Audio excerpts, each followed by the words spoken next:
Uh, Professor Dirks, Right.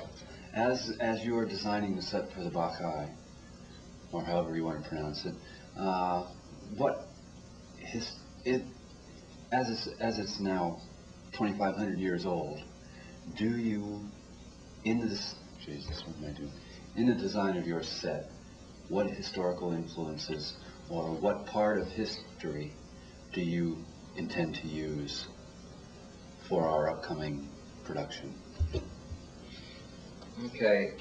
I think historically you have to understand the way the originals were done. And we're using a certain amount of that. We're trying to recreate, if not the fact of the original events, perhaps the impact and some of the flavor of the original events, and the way that the production was originally done. And a lot of that has to do with working on the audience-performance relationship, a lot of the ways different things are handled in the performance. For instance, Professor Levine has indicated he wants to use the chorus much more strongly in this production than a lot of contemporary productions are used, and to use a dance chorus in many ways the same as the original chorus was used.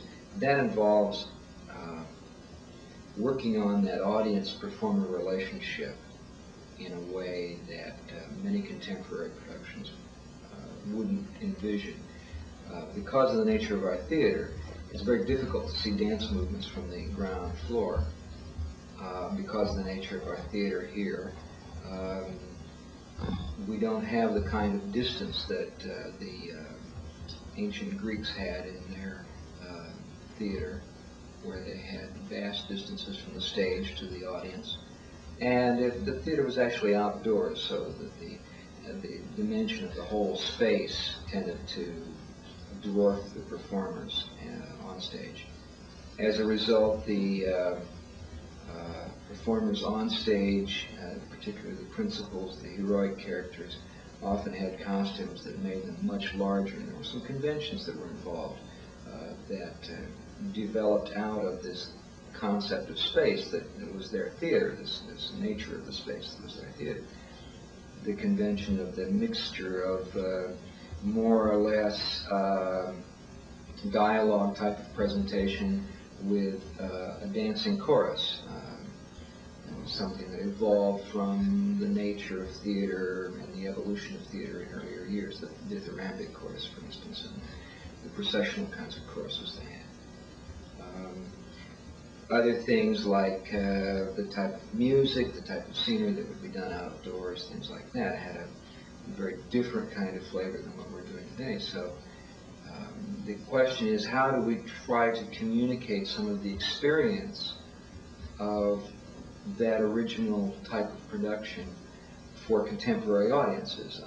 The answer of moving it to an amphitheater outside and doing it outside in an amphitheatrical setting, such as the Greek National Theater does their productions, for instance, is that's one answer and one approach. It's not one that's very accessible to us.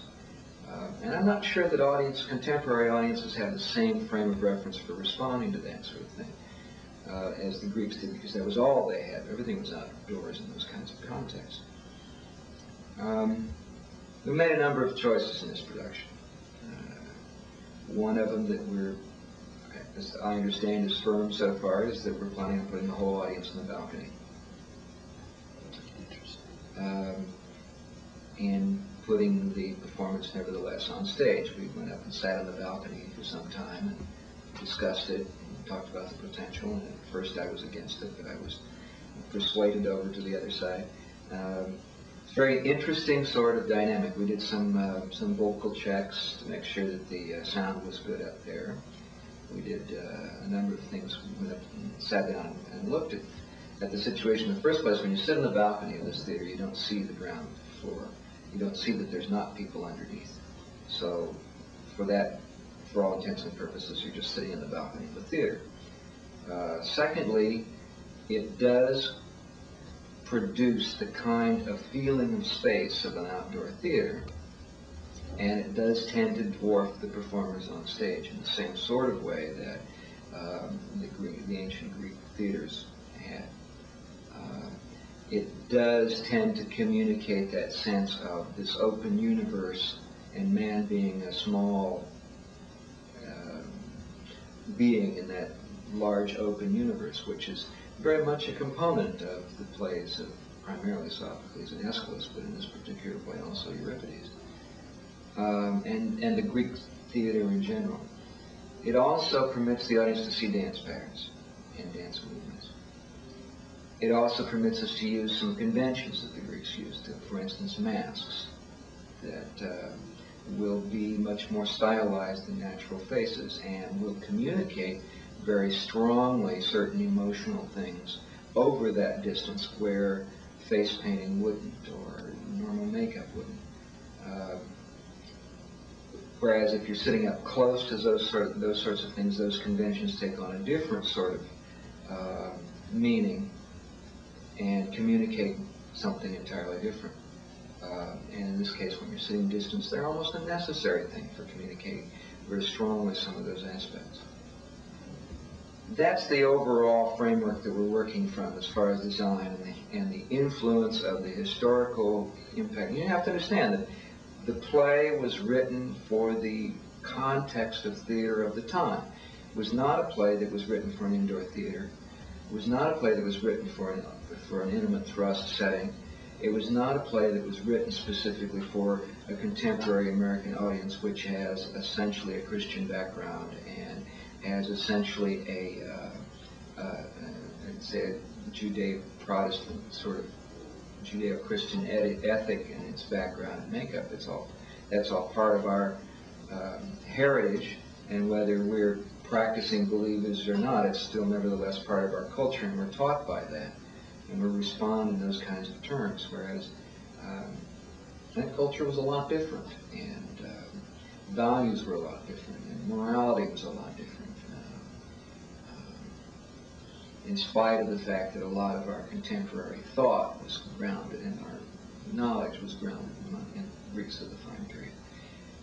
So there's a problem in making that transference, and we try to pick and choose ways of making it meaningful for a contemporary audience in the same way it was meaningful for the Greek audience. As far as specifics are concerned, we'll probably use Greek motifs. We have to somehow communicate things. For instance, the chorus is foreign. It's not Greek. It's from the Asia Minor area, which had been colonized by the Greeks, but they were not Greek.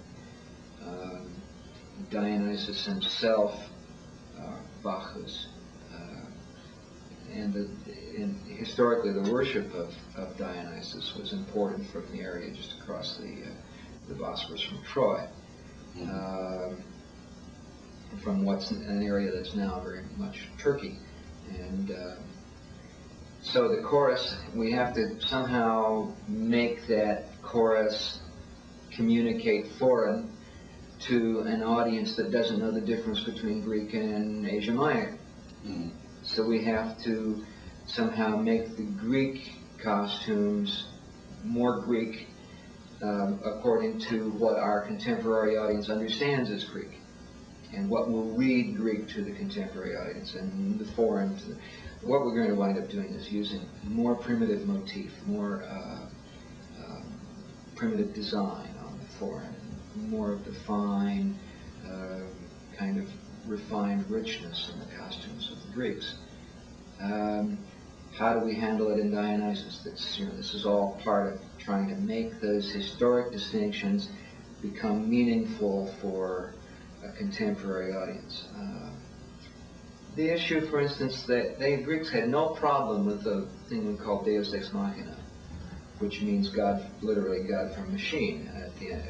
And Euripides is quite well known for deciding that it's time to end his play, and so he has a god come down and out of a machine and literally fly from some sort of mechanism. He would fly the god in from above, and the god would come in and punish all the people that deserve to be punished, and reward all the people that deserve to be rewarded, and the play was over. Euripides was not big on endings. The ending of this one is actually, I think, more Sophoclean. It's about a third of the play. From the point after the action actually transpires to the end of the play. It's a very long kind of lamentation and a winding down and a playing out of the effects of the play itself, of the action of the play itself, which is